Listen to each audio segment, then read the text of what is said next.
నిజంగా అతనికి అమ్మ ప్రేమానురాగాలు అంటే ఏంటో, అమ్మ గొప్పతనం ఏంటో తెలిసిన వ్యక్తే అయి ఉంటాడు. లేకపోతే అతనికి ఏ సంబంధం లేకపోయినా మా అమ్మ ఆరోగ్య పరిస్థితి బాగోలేదని తెలియగాని కిడ్నీ దానం చేస్తాను అని ముందుకొస్తాడా?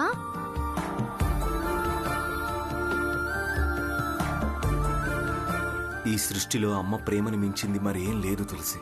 అత్తయ్యగా ఉన్న అమ్మలా స్పందించేది ఎందుకో నాకు అర్థం కాకపోయేది. ఏ రూపంలో ఉన్న అమ్మ మనసు అమ్మ మనసే. అమ్మ తన బిడ్డల కోసం ఎంత తాపత్రయపడుతుందో ఏ జీవికైనా ఆ తల్లి ప్రేమ ఒకేలా ఉంటుంది. అమ్మ కంటే తీయని పదం లేదు. అమ్మే తొలి అక్షరం అని కవులు వర్ణించినట్టు బ్రహ్మ సైతం చేతులెత్తి మొక్కే గొప్ప దేవత అమ్మ. అలాంటి అమ్మ కోసం ఈ మాత్రం చేయలేకపోతే ఎలా? నా జీవితానికి అర్థం ఉండదు. ఆదిత్య, ఏంటి ఆలోచిస్తున్నావు? టెన్షన్ ఏం పడకు. అత్తయ్య త్వరలోనే ఆరోగ్యంగా తిరిగొస్తుంది. అవునాదిత్య, నా చెల్లి ఆరోగ్యంతో ఇంటికి తిరిగొస్తే అంతకంటే నాకు కావాల్సిందేం లేదు.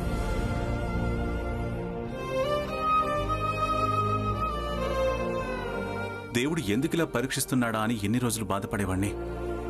కానీ ఆ దేవుడే మనిషి రూపంలో వచ్చి సాయం చేస్తాడనుకోలేదు. ఏదేమైనా అమ్మకి ఆపరేషన్ అయ్యి ఇంటికి తిరిగొచ్చాక అతని గురించి ఎంక్వైరీ చెయ్యాల్సిందే మావయ్య. ఆ పిచ్చి పైనే మానుకో.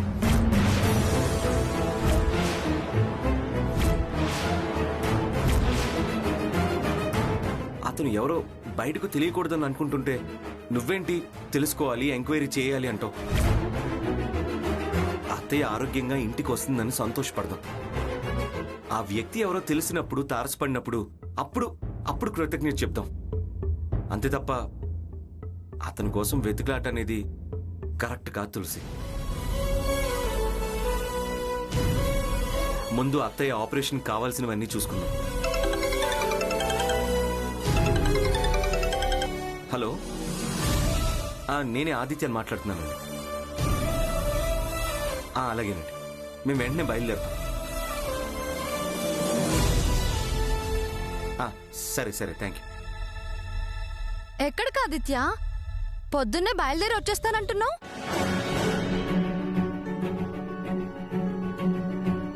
రేపు అమ్మకి కిడ్నీ ట్రాన్స్ప్లాంటేషన్ ఉంది కదా. అత్తయ్య అంటే అమ్మతో సమానం, అత్తయ్య అంటే అభిమానం అని మాటలు చెప్పేవాడివి. కిడ్నీ ట్రాన్స్ప్లాంటేషన్ అవుతుంటే ఫోన్లో ఎవరితోనూ రేపు వస్తాను అంటున్నావేంటి? అత్తయ్య నాకు అమ్మతో సమానమే. అత్తయ్య మీదున్న అభిమానం ఎప్పటికీ కొంచెం కూడా తగ్గదు. కానీ తల్లి జన్మనిస్తుంది, వృత్తి బ్రతుకునిస్తుంది.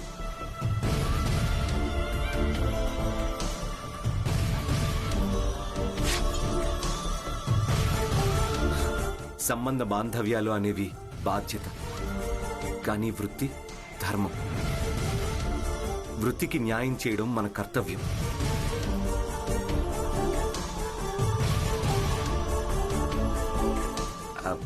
అందుకే నేను డ్యూటీ పని మీద మచిలీపట్నం వెళ్ళాలి.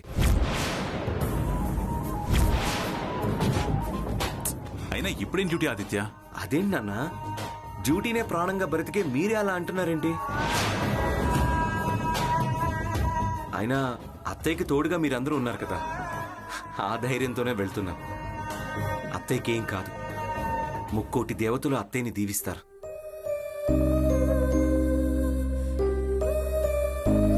కొన్ని నిజాలు మనకు అర్థం కాకపోయినా ఆ పైవాడికి తెలుసు. ఎవరికి ఎప్పుడు న్యాయం చేయాలో ఆ పైనున్న దేవుడికి తెలుసు. మనదేముంది, మనం కేవలం పాత్రదారులు మాత్రమే. నన్ను ఆపద్దు నన్ను, ప్లీజ్. నేను వెళ్ళక తప్పదు. నేను తిరిగి వచ్చేసరికి అత్తయ్యే కళ్ళు తెరిచి నన్ను పలకరిస్తుంది. అంతకంటే గొప్ప ఆనందం మరి ఏముంటుంది చెప్పండి?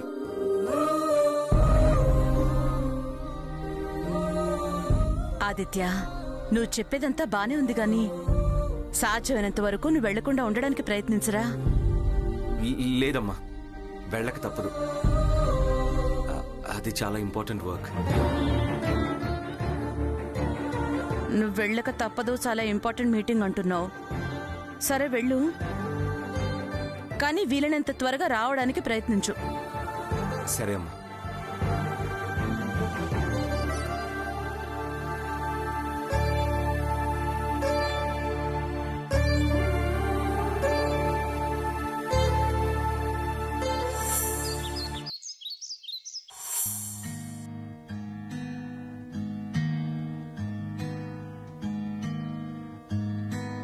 మీరే కదా కిడ్నీ డొనేట్ చేయడానికి ఒప్పుకున్నది?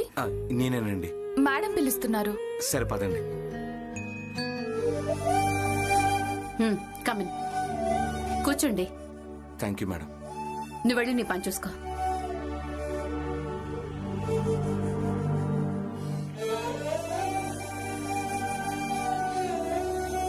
వయసు చూస్తే చాలా చిన్నదిలా ఉంది. మీరెందుకు కిడ్నీ డొనేట్ చేద్దాం అనుకుంటున్నారు? చాలా భవిష్యత్తు ఉంది కదా. రేపేదైనా ప్రాబ్లం వస్తే ఎలా అని ఆలోచించారా? ఇంత రిస్క్ ఎందుకు తీసుకుంటున్నారు? చూడండి, నా భవిష్యత్తు కన్నా నాకు తను ముఖ్యం. ఈ జన్మ ఆవిడ ప్రసాదించింది.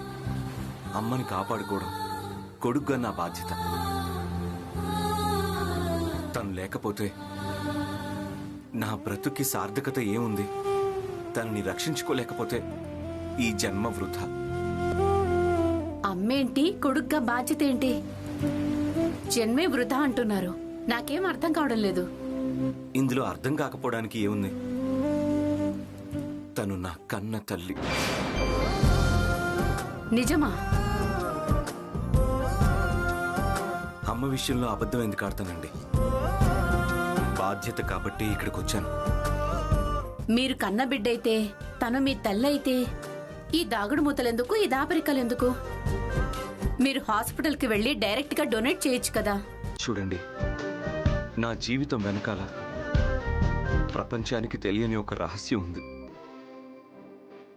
తన పుట్టుకతోనే మరొకరి ప్రాణం, మరొకరి జీవితం నిలబడ్డానికి పేగుబంధాన్ని త్యాగం చేసింది. కొడుకుగా నా స్థానం మరో చోట నిర్ణయించింది.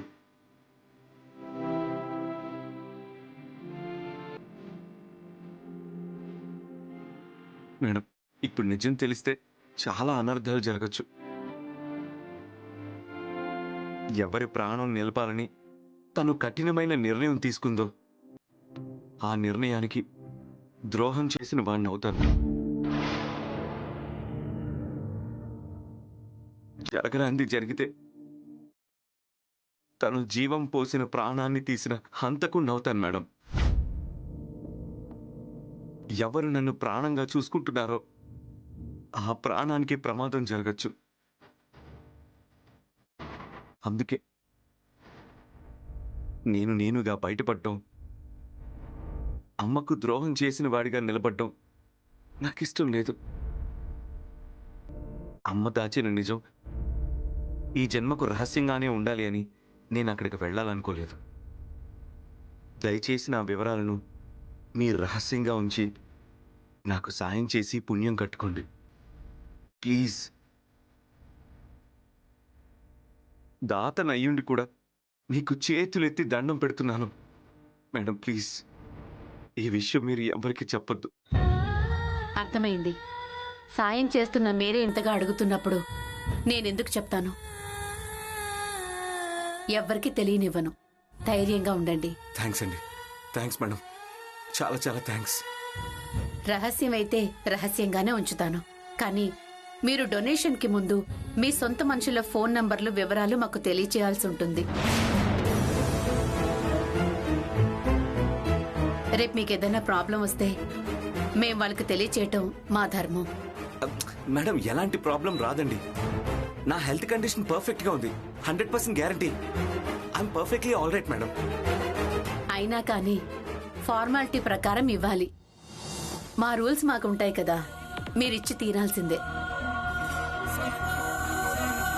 తప్పదంటే తప్పుతుందా అండి? తప్పకుండా ఇస్తాను. ఓకే అండి, ఈ ఫార్మాలిటీస్ అన్ని చదువుకొని దీని మీద ఒక సంతకం చేయండి.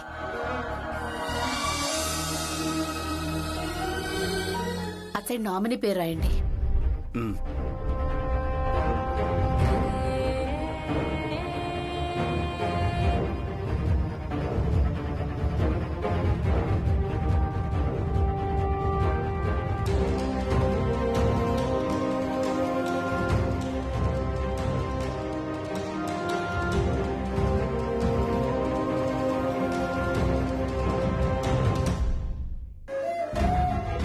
ఓకే, మీరు ఒక 10 minutes రిసెప్షన్లో వెయిట్ చేయండి.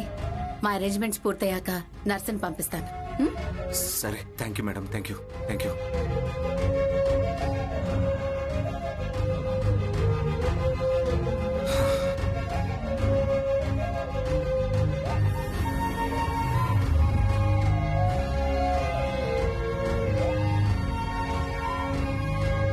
భగవంతుడా, అమ్మకి కిడ్నీ పర్ఫెక్ట్ గా సెట్ అవ్వాలి.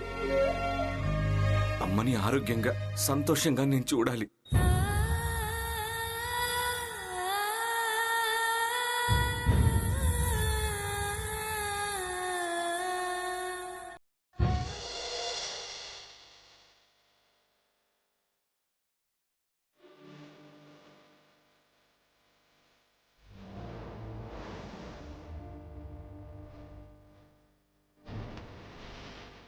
స్వామి, ఇవాళ అమ్మకి జరగబోయే ఆపరేషన్కి ఎలాంటి ఇబ్బందులు ఎదురు కాకుండా చక్కగా సాఫీగా జరిగేలా చూడు స్వామి.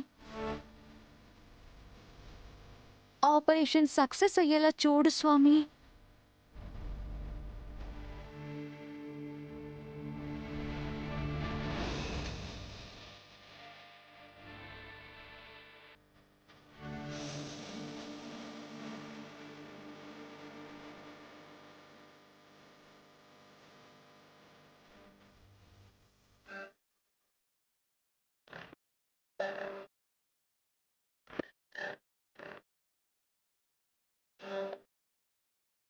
అక్కడ ఆపరేషన్ మొదలైంది.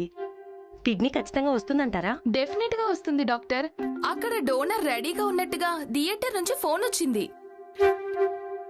కరెక్ట్ టైంకి కిడ్నీ మనకి చేరేలా పంపిస్తామన్నారు. ఓకే, ఆపరేషన్కి అన్ని రెడీ చేయండి, నేను వస్తాను. Okay doctor.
భగవంతుడా, మా అమ్మకి, మా అనుకునే వాళ్ళకి, ఆ కిడ్నీ దాతకి ఏమీ జరగకుండా చూడు.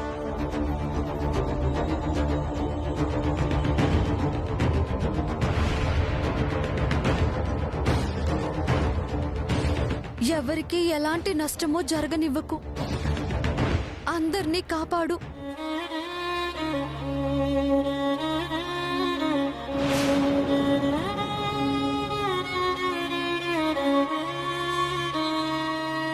ఏంటిది? కుడి కన్ను అదురుతుంది. ఇందాక దీపం రెపరెపలాడింది. స్వామి, ఏంటి ఈ అపశకునపు సూచనలేంటి?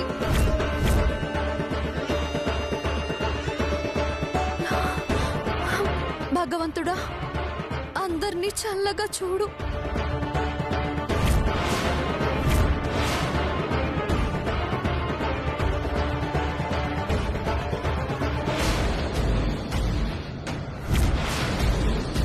ఇతని కండిషన్ క్రిటికల్ గా అనిపిస్తుంది. Something difference. చాలా టెన్షన్ లో ఉన్నాడు. బీపీ పల్స్ నార్మల్ కండిషన్ కి రావడం లేదు. ఎందుకైనా మంచిది మనం వాళ్ళకి ఇన్ఫార్మ్ చేయడం బెస్ట్. అతను సైన్ చేసిన ఫామ్ లో డీటెయిల్స్ ఉన్నాయి. నేను వాళ్ళకి ఇన్ఫార్మ్ చేస్తాను. మీరు ఇతన్ని అబ్జర్వేషన్ లో ఉంచండి. ఓకే? అలాగే మేడం.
డాక్టర్,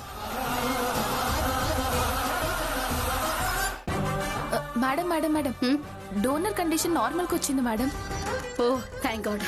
సరే పద పద. ఓకే, వస్తున్నాను.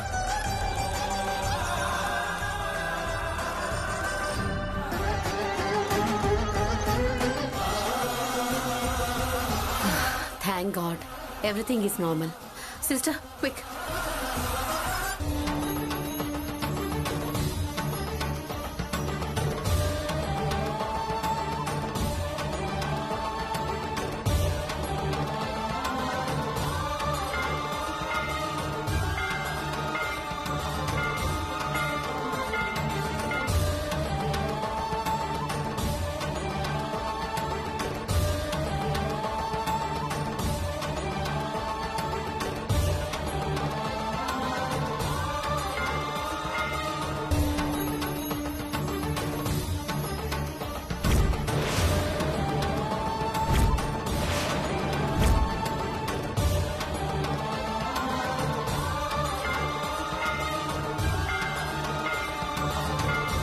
ఇతని నుంచి తీసిన కిడ్నీ అర్జెంట్ గా ప్లాన్ చేసిన ప్రకారం ఆలస్యం చేయకుండా అర్జెంట్ గా ఆ హాస్పిటల్లో ఉన్న పేషెంట్ దగ్గరికి చేరాలి. అలాగే మేడం. Come on quick. అర్థమైంది ఓకే కదా? మేడం. వెళ్ళు.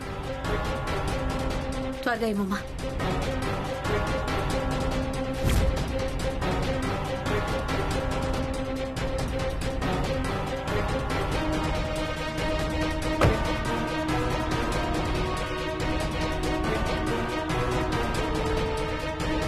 డాక్టర్, మా అమ్మ పరిస్థితి ఎలా ఉంది డాక్టర్? ఆపరేషన్ కి ఇంకా ఏర్పాట్లు జరుగుతున్నాయమ్మా.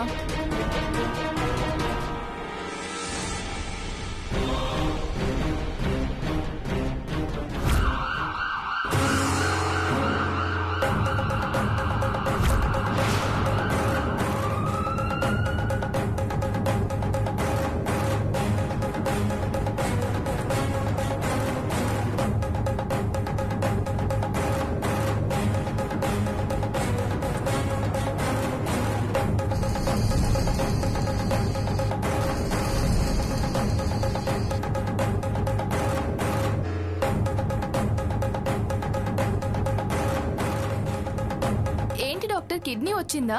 వస్తుందంట మేడం. మనమంతా అలర్ట్ గా ఉండాలి. అలాగే మేడం.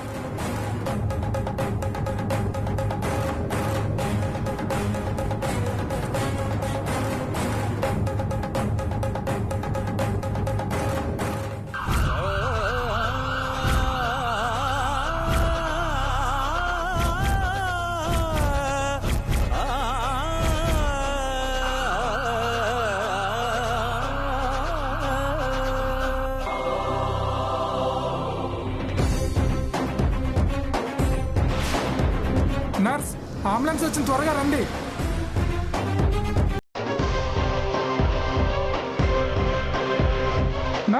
త్వరగా రండి, త్వరగా.